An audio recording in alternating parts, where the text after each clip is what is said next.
Então, pessoal, agora estudar um pouco as equações químicas para a gente poder posteriormente falar da relação quantitativa entre reagentes e produtos no que a gente chama de cálculo estequiométrico, certo?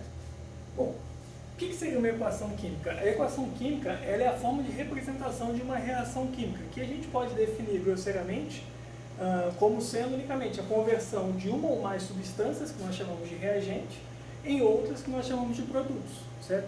Então a lógica é a seguinte: reações químicas são representadas por equações químicas, a equação química completa traz todas as informações necessárias para entendermos de fato aquela reação, certo? Então, por exemplo, aqui os reagentes e os produtos são separados por uma seta, da forma como está descrita ali, em que desse lado, do lado esquerdo, eu tenho os reagentes, separados por um sinal de soma, e do lado de lá os produtos, também separados por um sinal de soma, certo? Essa reação que está mostrando, por exemplo, a reação do sódio, representado pelo símbolo químico Na, com água, gerando hidróxido de sódio, NaOH, com H2, certo? Porém, a equação química, da forma como está ali, ela não está correta. Tem alguns fatos que têm que ser levados em consideração.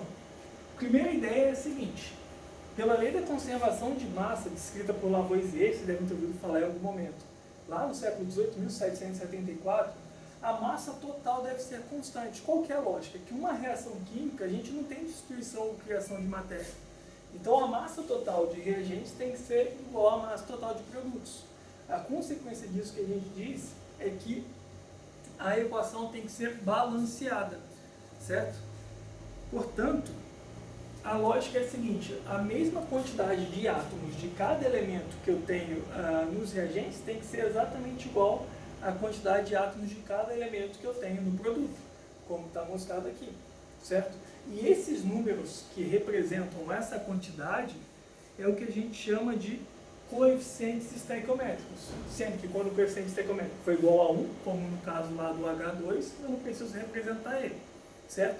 Se a gente olhar aqui, por exemplo, sódio, eu tenho aqui 2 sódios, e aqui se a gente for falar em quantidade de matéria em mol, fica mais correto, porque esse aqui pode ser números fracionários também. Ainda que, idealmente, nós utilizamos sempre números inteiros, pode ser fracionário. E aí não faz sentido a gente falar em meio átomo de sódio, mas faz sentido a gente falar em meio mol de átomos de sódio. Então, se a gente for pensar em quantidade de matéria, eu tenho aqui 2 mols de sódio, e aqui eu tenho 2 mols de NaOH, porém cada NaOH tem um sódio. Então aqui eu tenho 2 sódios e lá também, tá correto. Hidrogênio, eu tenho 2 moléculas de água, 2 mols de moléculas de água, porém cada mol de molécula tem 2 mols de átomos de hidrogênio. Então aqui 2 vezes 2, 4 de hidrogênio, certo? Aqui eu tenho um H2, 1 mol de H2, então eu tenho 2 de hidrogênio aqui, porém eu tenho 2 NaOH, mas cada NaOH tem um hidrogênio apenas. Então 2 mais 2, 4, que é igual ao que está aqui. E o oxigênio, por fim, aqui eu tenho 2 oxigênios, porque cada molécula de água tem 1, mas eu tenho 2 moléculas de água. E aqui, cada unidade de NaOH tem 1 oxigênio, mas eu tenho 2 NaOH. Então, o oxigênio também está 2 e 2. Está correto. A massa foi conservada e a equação está, como a gente disse, balanceada. Então, o balanceamento de equação, sempre quando a gente vê uma equação química, a primeira coisa que a gente precisa verificar é se de fato a equação está balanceada e obedece isso aqui, certo?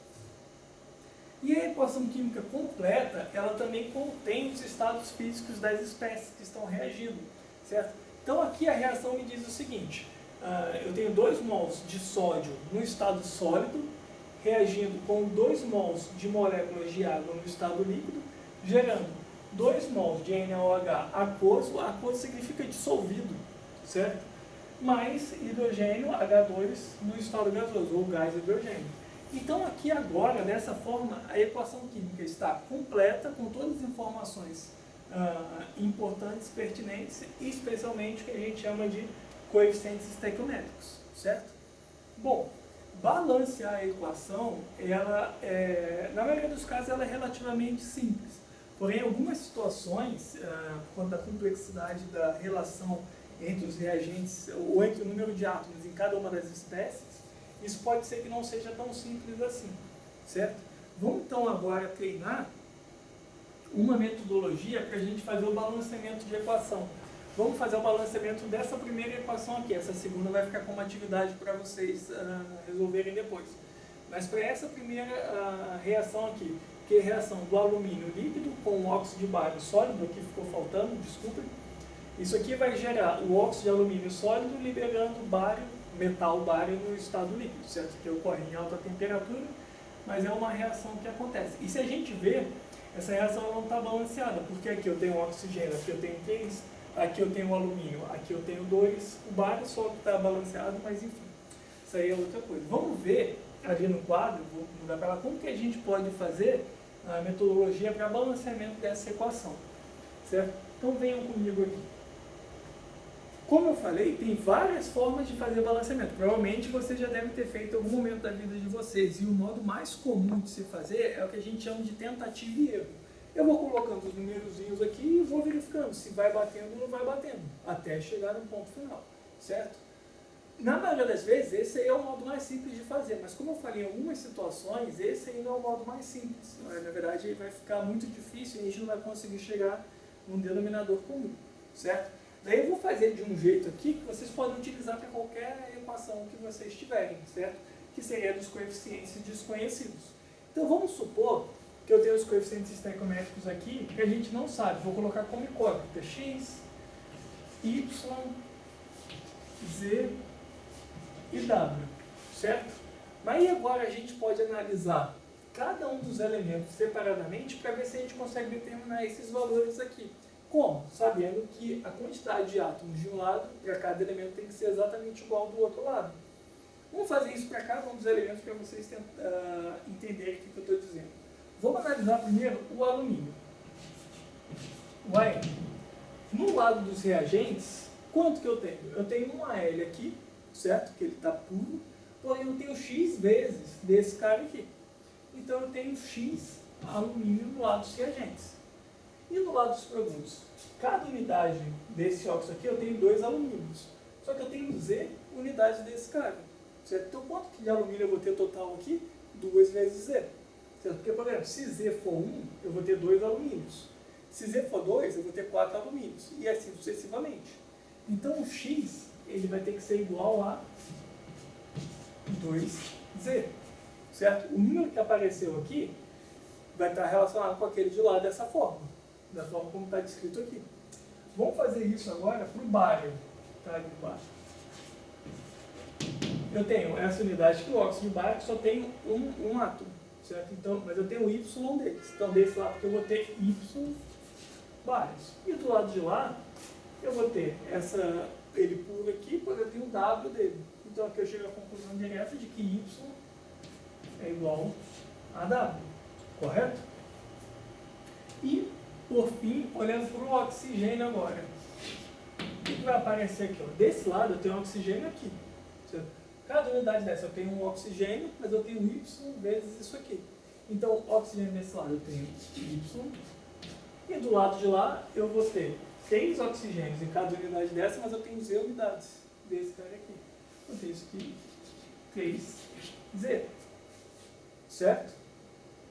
Só que aqui agora tem uma situação, porque nós temos 3 equações, mas nós temos 4 incógnitas, que é o x, o y, o z e o w. A gente não consegue resolver analiticamente isso aqui. Para resolver, então, nós vamos ter que estipular um valor para alguma desses coeficientes e resolver os outros em função desse. Beleza? Mas qual que é a lógica da gente pensar? Se eu estou falando que, idealmente, esses números aqui são valores inteiros, faz sentido a gente escolher algum número aqui para ser que esteja multiplicado a um outro valor. O que eu estou dizendo é o seguinte, se eu falo que o x é igual a 1, por exemplo, não vai fazer sentido porque o z vai ficar igual a 1 sobre 2, que é fracionário. Ou se eu falo que o y é igual a 1, não vai fazer sentido porque o z vai ficar igual a 1/3, que é fracionário. Então faz sentido para nós aqui propormos que o z seja igual a 1, certo? Então, ó, vamos partir desse pressuposto. Se o z é igual a 1, quais que serão os outros valores? Se o z é igual a 1, desse primeiro caso aqui eu acho que o x vai ser igual a 2, correto? Daqui eu vejo que o y vai ser igual a 3. E como o w é igual ao y, então daqui eu tiro que o w também é igual a 3. Vamos colocar isso aqui na equação química e ver o que vai sair. O x, a gente acabou de ver que ele é igual a 2. São 2 AL no estado líquido, mais Y do óxido de bário, só que o Y é igual a 3. Então, 3 óxido de bário, MeO, no estado sólido, dando Z do L2O3. Só que o Z, a gente estipulou que ele é igual a 1 e deu ganho aqui, porque fica todo mundo inteiro. Então, tem se é 1, preciso colocar a L2O3 no estado sólido, mais W do bário líquido. Só que W, a gente viu aqui que é igual a 3, que é igual ao Y. Então, 3 no estado líquido, certo? Só para conferir aqui, pessoal, então vamos ver. Alumínio eu tenho 2 desse lado, e aqui eu tenho um Al2O3, então vou ter 2 alumínios também. Ok. Bário, eu tenho 3 bários aqui e 3 bários lá. Ok. E oxigênio, aqui eu vou ter 3 oxigênios, e aqui eu tenho 3 oxigênios, porque eu tenho um desse, cada um tem 3 oxigênios. Portanto, o balanceamento está correto. Essa metodologia aqui, ela, nesse caso aqui, ele era assim, era relativamente simples. Na tentativa e erro a gente conseguiria. Mas quando tem uma equação química com muitos reagentes e produtos, essa metodologia ela é mais simples, na minha opinião. Vocês podem fazer do jeito que vocês acharem mais fácil, mas esse aqui é o jeito mais fácil para a gente conseguir fazer o balanceamento de uma equação, certo? E lembre-se, sempre quando vocês viram uma reação química, verifiquem se ela está balanceada, extremamente importante, certo? E por que é importante? Exatamente por conta da questão estequiométrica que a gente vai falar agora. Estequiometria, ela é medida de elementos. Se a gente for pensar etimologicamente na origem da palavra, é exatamente medida de elementos. E ela está baseada nas seguintes leis. Primeiro, a lei da conservação de massa, que a gente utilizou para chegar na ideia do balanceamento de equação química. A lei das proporções definidas, descrita por Prost lá no fim do século XVIII, que diz o seguinte: na formação de determinado composto, seus elementos constituintes, os elementos que constituem aquele composto, eles vão se combinar sempre na mesma proporção em massa, independente de sua origem ou forma de preparo. E aí, a proporção em massa, a gente sabe que está correspondendo também à mesma proporção em quantidade de matéria, que na época ainda não era falado dessa forma. O que ele quer dizer aí é o seguinte, que a água ela vai ser sempre H2O, independente da fonte. Seja a água da chuva, a água do mar ou a água da torneira, sempre vai ser H2O. A proporção é definida e é isso que fala essa lei da proporção de Prost. E a lei das proporções múltiplas é o seguinte: se dois elementos formam mais de um composto, então as diferentes massas de um deles que se combinam com a mesma massa do outro, guardam entre si a razão de números inteiros simples. Parece complexo, mas a lógica é a seguinte. Por exemplo, monóxido de carbono e dióxido de carbono. Existe o CO e existe o CO2, mas não existe o CO 1,5. Certo? Por quê? A proporção tem que ser número inteiro. E hoje, com a ideia de átomo em mente, faz muito sentido a gente pensar nisso, porque não vai existir átomos fracionários para que isso aqui não seja válido. Inclusive, essa é a base do modelo atômico de Dalton que a gente já falou na disciplina. Certo? Então, tudo isso aqui levando em consideração, a gente começa, a partir disso, a tirar informações quantitativas de equações químicas, que é o nosso objetivo principal nesse momento, que é a própria base da estequiometria, certo? Então, ó, vamos pegar como exemplo aqui, eu tenho essas duas situações. Eu tenho lá a equação da formação da amônia e a equação da formação de água. Esse segundo exemplo aqui eu vou deixar para vocês resolverem também como atividade da aula, que eu vou mandar para vocês por material. Mas vamos pegar aquele exemplo lá. A pergunta é a seguinte: qual que é a quantidade de matéria de amônia NH3 que pode ser obtida a partir de 2 mols de hidrogênio, considerando que eu tenho nitrogênio suficiente para reagir com 2 mols de hidrogênio, certo?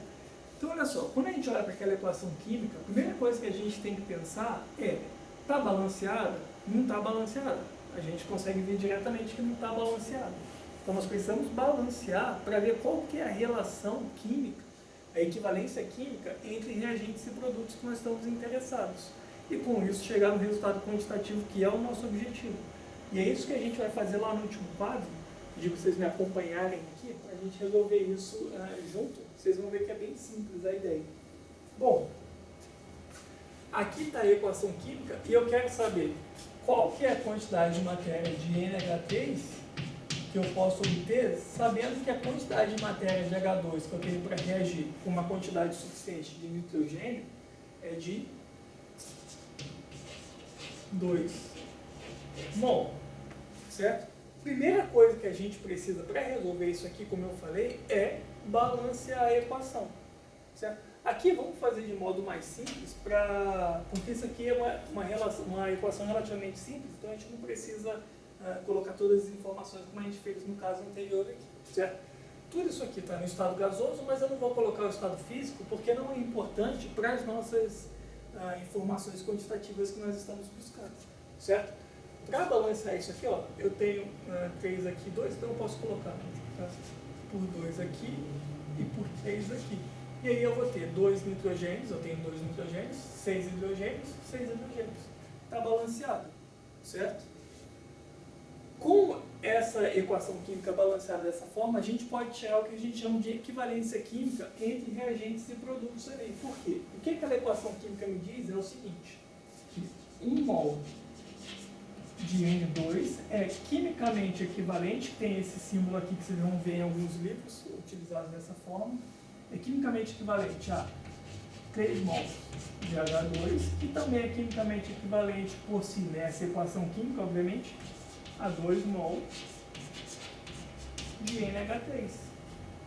Certo? O que está sendo falado aqui? Se eu tiver 1 mol de N2 reagindo, eu vou poder obter quantos de NH3? Vou poder obter 2 mols de NH3. Certo? Ou, se eu tenho 1 mol de nitrogênio, quantos mols de H2 eu preciso reagir com esse 1 mol? Vou precisar de 3 mols de hidrogênio para reagir. Certo? Vamos agora pegar essa ideia e trazer para o exercício que a gente está querendo resolver aqui. A pergunta é a seguinte: quantos mols de NH3 que eu posso obter a partir de 2 mols do H2? Certo? Então, olha só. Se eu tivesse 3 mols de H2, eu poderia obter quantos de amônia? 2. Então, 3 desses eu consigo obter 2. Mas eu não tenho 3 desses, eu tenho menos, tenho 2. Então, eu vou obter mais ou menos do que 2 mols de NH3. Menos, pela lógica, porque a proporção tem que ser mantida aqui. Certo? Como é que a gente pode obter isso matematicamente? A lógica é a seguinte: a quantidade de matéria de NH3 nada mais é do que uma regra de 3, isso que a gente vai fazer aqui. A gente pode fazer de várias formas. Isso vai ser igual a quantidade de matéria de H2 que eu tenho vezes a relação estequiométrica entre eles. Por quê? Eles são quimicamente equivalentes.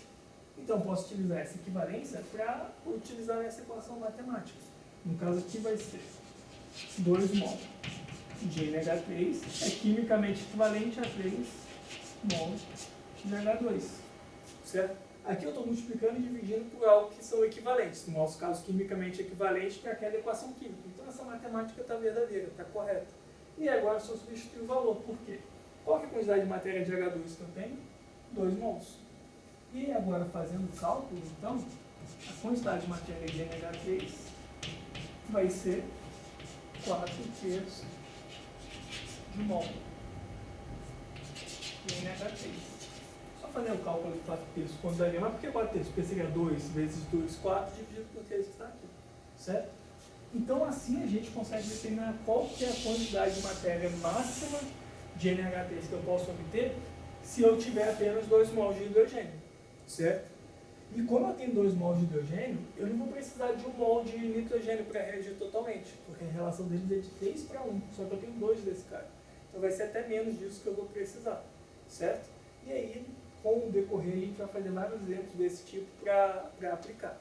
Na próxima aula, no próximo vídeo, nós vamos ver como é que a gente faz isso utilizando massa do material. Porque o que é importante aqui? Essa relação estequiométrica, a gente está falando em quantidade de matéria. Então, quando eu falo que a relação de nitrogênio para NH3 é de 1 para 2, não significa que a partir de 10 gramas desse eu vou obter 20 gramas desse ou do...